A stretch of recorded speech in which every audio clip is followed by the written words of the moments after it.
নমস্কাৰ প্ৰাইভেট আসাম কেৰিয়াৰলৈ সকলোকে স্বাগতম জনাইছো আজিৰ দিনটোত মুকলি হোৱা যিমানখিনি নতুন ভ্যাকেন্সি আছে মই গুটেখিনি আপোনালোকৰ ভিডিঅটো দেখুৱাম আপোনালোকে ভিডিঅটো শেষলৈ চাব সো মই ভিডিঅটো আৰম্ভ কৰো আজিৰ যেটো প্ৰথম ভ্যাকেন্সি আহিছে হেতু আপোনালোকৰ আনন্দ একাডেমীৰ পৰা আহিছে দিছপুৰ সুপাৰ মাৰ্কেট গুৱাহাটী হ'ব লোকেশন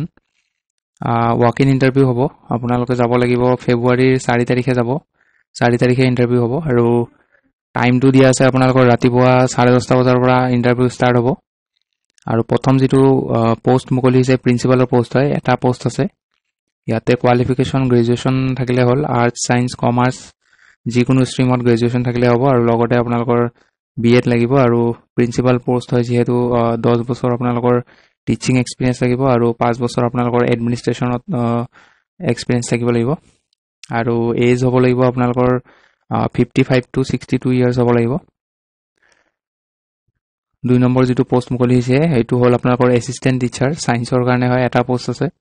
কোৱালিফিকেশন গ্ৰেজুৱেট হলে হ'ল আৰু আপোনালোকৰ মেজৰ থাকিব লাগিব জুলজি নহলে বটানী তাৰ লগতে বিএড নহলে ডিএলএড লাগিব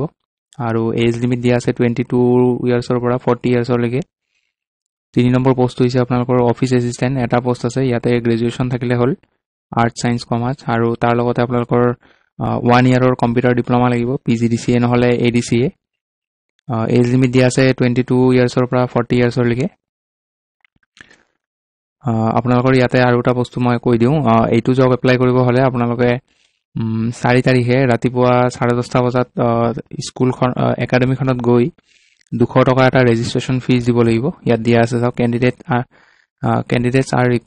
are to register their name with ₹200 as registration fee before 10:30 am on that day 4 তাৰিখে আপোনালোকে ৰাতিপুৱা 10:30 বজাৰ আগতে গৈ পাব লাগিব আৰু 200 টকা দি কিনে ৰেজিষ্ট্ৰেচন কৰি ল'ব লাগিব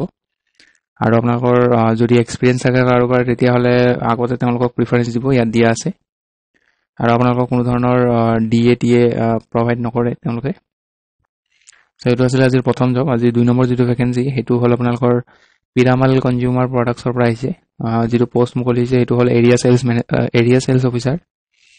আপোনালোকৰ লোকেশন দিয়া আছে ইয়াতে বেলেগ বেলেগ লোকেশন দিয়া আছে অসমৰ যিকিটা লোকেশন হয় হেকিটা মই দেখুৱাই দিছো চাওক ধুবুৰী ডিস্ট্ৰিক্টৰ পৰা আছে গুৱাহাটী যোৰহাট নৰ্থ লখিমপুৰ তেজপুৰ আৰু তিনিচুকীয়া এই তিনিটা এই গুটেকিটা লোকেশন অসমৰ কাৰণে হয় বাকি ওড়িশাত আছে আৰু ওয়েস্ট বেংগলতো আছে আপোনালোকৰ ৰিকোয়াৰমেন্টস কিছুমান আছে ইয়াতে চাই লওক more than 2 to 3 years experience থাকিব লাগিব ফ্ৰন্ট লাইন সেলছত আৰু এফএমসিজি কোম্পানী যদি হয় তো ভাল আৰু comfortable with relocation as and when required আপোনালোকৰ নিজৰ লোকেশনটো কোম্পানীৰ ৰিকোয়াৰমেন্ট মতে চেঞ্জ কৰিব পাৰিব লাগিব আজি আপোনালোকক ধুবুৰী ডিস্ট্ৰিক্টত দিছে খালি হয়তো গুৱাহাটী পঠাই দিব বা পৰখিলৈ আপোনালোকক হয়তো বেলেগ এখন ডিস্ট্ৰিক্টত পঠাই দিব তো ৰিলোকেট হ'ব লাগিব আৰু গুড গ্ৰেপস অফ লোকেল ল্যাঙ্গুৱেজ আপোনালোকে লোকেল ল্যাঙ্গুৱেজ ভালকৈ জানিব লাগিব আৰু কনফিডেন্ট হ'ব লাগিব আৰু গুড প্ৰডাক্ট নলেজ হ'ব লাগিব এপ্লাই কৰিবৰ কাৰণে ইয়াতে মেইলত বায়োডাটা পঠিয়াব আৰু লাষ্ট ডেট হ'ব ইয়াৰে আপোনালোকৰ ফেব্ৰুৱাৰী 2 তাৰিখ আজি 3 নম্বৰ যেটো জব হেতু হল আপোনালোকৰ ফ্লিপকাৰ্ট কোম্পানীৰ পৰা আহিছে Flipkart company work location Shantipur আৰু উলুবাৰী হ'ব দুটা লোকেশন দিয়া আছে যেটো পোষ্ট মুকলি হৈছে হেতু হল আপোনালোকৰ HR recruiter salary as per market standard আৰু এক্সপেৰিয়েন্স থাকিব লাগিব মিনিমাম 1 ইয়াৰ এক্সপেৰিয়েন্স থাকিব লাগিব আৰু need immediate to 5 days of joiner জুনে ইমিডিয়েট জয়েন কৰিব পাৰিব সিলেক্ট হলে তেওঁলোকক হে এপ্লাই কৰিব দিছে 5 দিনৰ ভিতৰত জয়েন কৰিব লাগিব যদি সিলেক্ট হয় এপ্লাই কৰিবৰ কাৰণে আপোনালোকৰ ইয়াতে মেইল দিয়া আছে এই মেইলটোত বায়োডাটা পঠিয়াব আৰু লাষ্ট ডেট হ'ব ইয়াৰে আপোনালোকৰ ফেব্ৰুৱাৰী 2 তাৰিখ আজিৰ পিছৰ যেটো ভ্যাকেন্সি হেতু আপোনালোকৰ মাৰুতি সুজুকি ডিলাৰৰ পৰা আহিছে গোৱালপাৰা ডিস্ট্ৰিক্টৰ পৰা আহিছে এটো ইয়াতে আপোনালোকৰ 10টা সেলস এক্সিকিউটিভৰ পোষ্ট মুকলি হৈছে লোকেল ক্যান্ডিডেটক আগত প্ৰিফাৰ কৰিব কোনোবা যদি গোৱালপাৰাৰ পৰা এপ্লাই কৰিব খোজে তেওঁলোকক আগত প্ৰিফাৰেন্স দিব আৰু এক্সপেৰিয়েন্স থাকিলেও পাৰিব আৰু ফ্ৰেছাৰ হলে এপ্লাই কৰিব পাৰিব আৰু ইয়াতে qualification class higher secondary pass হলে হ'ব ক্লাস 12 পাস হলে হ'ব ইয়াতে হোৱাটসঅ্যাপ নম্বৰ দিয়া আছে এই নম্বৰটোত আপোনালোকে বায়োডাটা পঠিয়াব বা কিবা ফোন কৰিব বিচাৰিলে ফোন কৰি ল'ব পাৰে এপ্লাই কৰা লাষ্ট ডেট অহাকালি হয় গতিকে অহাকালি ভিতৰত এপ্লাই কৰি ল'ব আজিৰ যিটো পিছৰ ভেকেঞ্চি সেইটো হ'ল আপোনালোকৰ কোৱালিটি প্ৰফাইল আছামৰ কাৰণে আপোনালোকৰ যিটো পোষ্ট মুকলি হৈছে এইটো কিবা কোম্পানী হয় চাগে যিটো পোষ্ট মুকলি হৈছে সেইটো হ'ল কোৱালিটি ইনচাৰ্জ কোৱালিফিকেশ্যন লাগিব বিটেক ইলেক্ট্ৰিকেল ইঞ্জিনিয়াৰিঙত লাগিব বিটেক আৰু জব ডেছক্ৰিপশ্যন আছে চাই লওক quality check if incoming materials audit plan আৰু নলেজ এবাউট স্মাৰ্ট মেটেৰিং এইখিনি আপোনালোকে জানিব লাগিব আৰু এপ্লাই কৰিব খুজিলে ইয়াতে যিটো মেইল দি আছে মেইলত বায়'ডাটা পঠিয়াব আৰু লাষ্ট ডেট হৈছে ইয়াৰে আপোনালোকৰ 1 ফেব্ৰুৱাৰী আজিৰ পিছৰ যিটো ভেকেঞ্চি সেইটো হ'ল আপোনালোকৰ EMRI গ্ৰীণ হেল্থ ছাৰ্ভিচেছৰ পৰা আহিছে যিটো পোষ্ট মুকলি হৈছে অপাৰেশ্যন এক্সিকিউটিভৰ পোষ্ট হয় জব লোকেশ্যন হ'ব লখৰা ভেকেঞ্চি ইয়াতে 8টা ভেকেঞ্চি আছে আৰু কোৱালিফিকেশ্যন জুনিয়ৰ ইঞ্জিনিয়াৰ মেকানিকেল ব্ৰাঞ্চত নহ'লে ইলেক্ট্ৰিকেল ব্ৰাঞ্চ নহ'লে চিভিল ব্ৰাঞ্চত হ'ব লাগিব আৰু এক্সপিৰিয়েঞ্চ নহ'লেও হ'ব ফ্ৰেছাৰ হ'লেও হ'ব চেলাৰী ইয়াতে 12,000 ফিক্সড পে ট্ৰেইনিং পিৰিয়ডত আপোনালোকে পাব আৰু ট্ৰেইনিং পিৰিয়ডৰ পিছত আপোনালোকৰ চেলাৰী বঢ়াই দিব এপ্লাই কৰিবৰ কাৰণে ইয়াতে মেইল দিয়া আছে মেইলত বায়'ডাটা পঠিয়াব আৰু লাষ্ট ডেট হ'ব ইয়াৰে 2 ফেব্ৰুৱাৰী আজিৰ পিছৰ যিটো ভেকেঞ্চি সেইটো হ'ল আপোনালোকৰ গ্ৰীণ ভেলী গ্ৰুপৰ পৰা আহিছে 1 নম্বৰ পোষ্ট হৈছে চেলছ মেনেজাৰ 2টা পোষ্ট আছে এজ লিমিট দিয়া আছে 30+ কোৱালিফিকেশ্যন গ্ৰেজুৱেশ্যন হ'লে হ'ল আৰু লগতে 3 to 4 ইয়াৰ্ছ এক্সপিৰিয়েঞ্চ লাগিব ইয়াৰে লোকেশ্যন কেইটা মই কৈ দিছোঁ চাওক গুৱাহাটীৰ জয়ানগৰ 6 মাইল আৰু গোস্বামী ছাৰ্ভিচ এই 3টা লোকেশ্যন আছে আপোনালোকৰ এই 3টা লোকেশ্যনত পোষ্টিং হ'ব চেলছ মেনেজাৰৰ আৰু 2 নম্বৰ যিটো পোষ্ট হয় সেইটো হ'ল ফিল্ড চেলছ এক্সিকিউটিভ 4টা পোষ্ট আছে আৰু ইয়াতে এজ লিমিট 25+ হ'ব লাগিব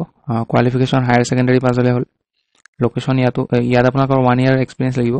আৰু ফ্ৰেছাৰ মে অলছ' এপ্লাই বুলি দিয়া আছে ফ্ৰেছাৰ হ'লেও এপ্লাই কৰিব পাৰিব লোকেশ্যন চাওক জয়ানগৰ 6 মাইল আৰু গোস্বামী ছাৰ্ভিচ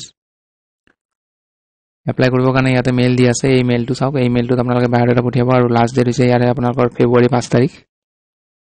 আজিৰ পিছৰ যিটো ভেকেঞ্চি সেইটো প্ৰাগ নিউজৰ পৰা আহিছে ইয়াতে পোষ্টটো হৈছে হিন্দী নিউজ এংকৰ 2টা পোষ্ট আছে এজ লিমিট হ'ব আপোনালোকৰ 27 ইয়াৰ্ছ অনাৰ্ছ বুলি দিয়া আছে 27 ইয়াৰ্ছৰ তলত এপ্লাই নকৰিব যাৰ 27 ইয়াৰ্ছ হৈছে বা 27তকৈ বেছি হৈছে তেওঁলোকে এপ্লাই কৰিব কোৱালিফিকেশ্যন আপোনালোকৰ MA হ'ব লাগিব ইন জাৰ্নেলিজিম এক্সপিৰিয়েঞ্চ লাগিব 0 to 6 ইয়াৰ্ছ আপোনালোকৰ ফ্ৰেছাৰ হ'লেও হ'ব ইয়াতে 0 to 6 মানে আপোনালোকৰ 0 মানে ফ্ৰেছাৰে বুজায় আৰু আপোনালোকৰ জাৰ্নেলিজৰ পোষ্ট হয় যিহেতু কমিউনিকেশ্যন স্কিলটো ভাল হ'ব লাগিব আৰু লগতে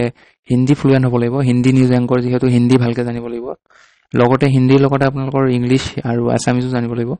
এপ্লিকেশ্যন ফিজ নাই এপ্লাই কৰিবৰ কাৰণে ইয়াতে মেইল দিয়া আছে মেইলত বায়'ডাটা পঠিয়াব বা আপোনালোকে প্ৰাগ নিউজৰ যিটো অফিচ হয় সেই অফিচত গৈও হাৰ্ড কপিটো জমা দি আহিব পাৰে ইয়াতে এড্ৰেছ দিয়া আছে চাওক প্ৰাগ টাৱাৰ বিল' উলুবাৰী ফ্লাইঅভাৰ এইটো আৰু লাষ্ট ডেট হ'ব আপোনালোকৰ 15th ফেব্ৰুৱাৰী আজিৰ শেষৰ ভেকেঞ্চিটো আপোনালোকৰ অডিৰ পৰা আহিছে অডি গুৱাহাটী যিটো পোষ্ট মুকলি হৈছে এইটো এক্সিকিউটিভৰ পোষ্ট হয় চেলছ আৰু মাৰ্কেটিং ডিপাৰ্টমেণ্ট 4টা পোষ্ট আছে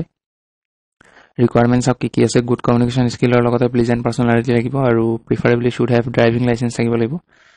2 হুইলাৰ থাকিব লাগিব বাইক নহ'লে স্কুটি লাগিব আৰু কোৱালিফিকেশ্যন MBA নহ'লে BBA হ'লে হ'ব আৰু আপোনালোকৰ এক্সপিৰিয়েঞ্চ নহ'লেও হ'ব 0 to 3 ইয়াৰ্ছ দিয়া আছে ইয়াতে 0 মানে মই ক'লোৱে এক্সপিৰিয়েঞ্চ নহ'লেও হয় আৰু 3 বছৰ যদি আছে তেওঁলোকেও এপ্লাই কৰিব পাৰিব চেলছ আৰু মাৰ্কেটিঙৰ আগতে কাম কৰাৰ এজ লিমিট 21 পৰা 37লৈকে দিয়া আছে এপ্লিকেশ্যন ফিজ নাই আৰু এপ্লাই কৰিবৰ কাৰণে ইয়াত মেইল দিয়া আছে মেইলটো আপোনালোকে বায়'ডাটা পঠিয়াব লাষ্ট ডেট হ'ব ইয়াৰে আপোনালোকৰ ফেব্ৰুৱাৰী 3 তাৰিখ